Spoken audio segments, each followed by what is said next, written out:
Por que Jesus expulsou os cambistas do templo? Quando olhamos para o momento em que Jesus expulsou os cambistas do templo, não estamos diante de um simples ato de indignação. Estamos diante de uma revelação do caráter santo de Deus e do tipo de adoração que Ele exige. O texto base nos apresenta essa cena em Evangelho de João 2, 13 e 17. Ali está escrito que Jesus entrou no templo e encontrou vendedores de bois, ovelhas e pombas e cambistas assentados.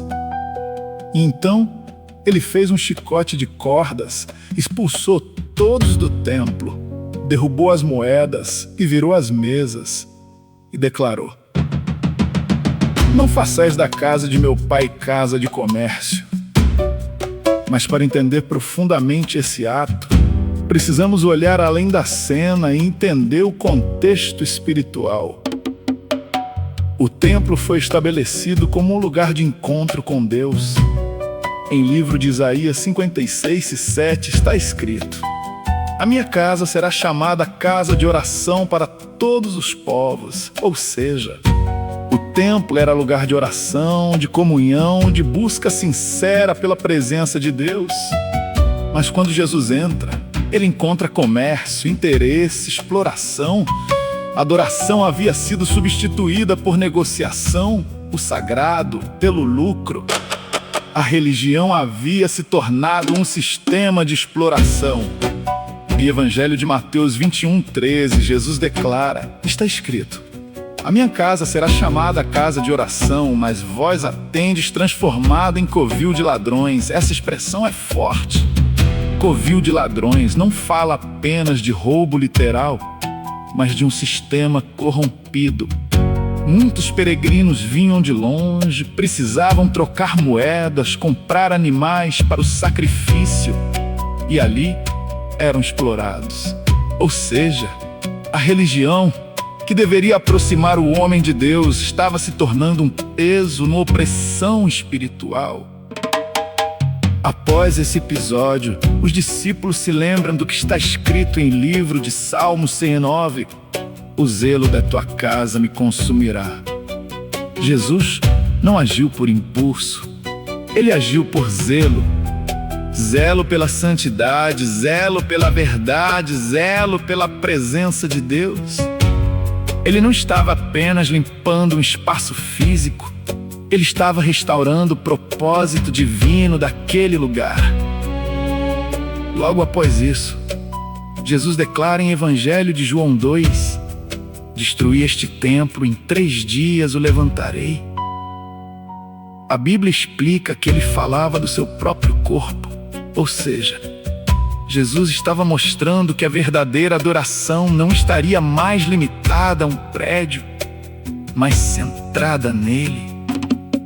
E isso se confirma em Evangelho de João 4:23. "Mas a hora vem, e agora é, em que os verdadeiros adoradores adorarão o Pai em espírito e em verdade."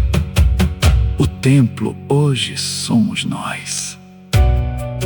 Em 1 Coríntios 6:19 está escrito: "Ou não sabeis que o vosso corpo é o templo do Espírito Santo?"